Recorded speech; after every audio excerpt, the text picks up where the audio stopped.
Welcome to Poets from the Neighborhood. I am VeerajaR. And I'm David M. Harris.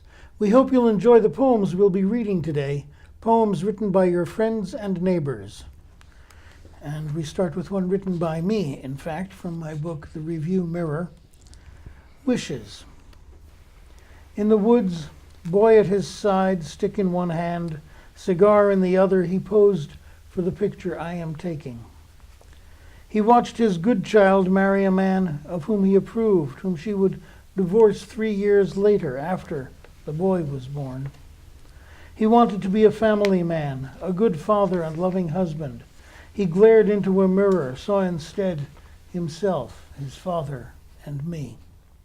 He swung an axe, pulled a saw, hefted the logs onto the wagon I helped him pull home.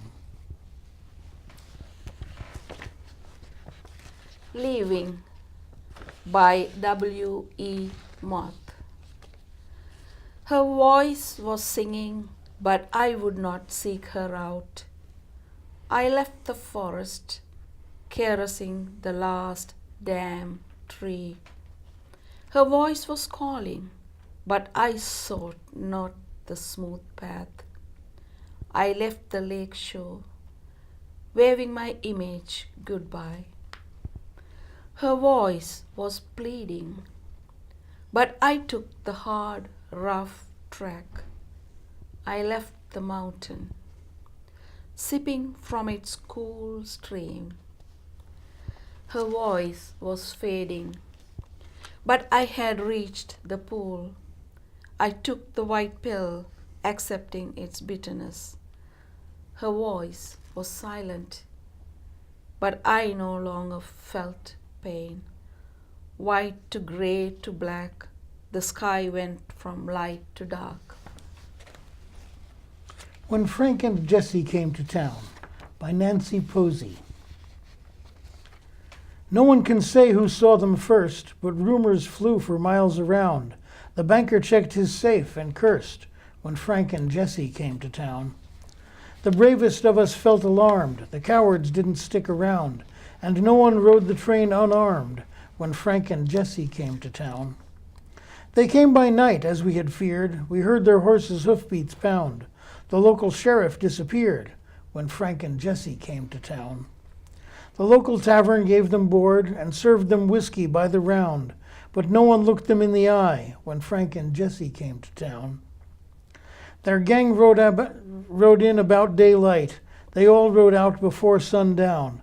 We tried to keep them in our sights when Frank and Jessie came to town. We heard the Lock 6 payroll fell. We heard the shots as it went down.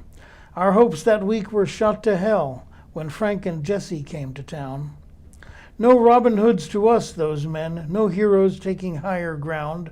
They even stole the widow's pence when Frank and Jessie came to town. By morning they were up and gone. Our posse searched for miles around. No way of knowing where they'd flown when Frank and Jessie rode from town. Disaster, a haiku by S.R. Lee. A pile of feathers, dark gray, white, small, outside cat door of our barn.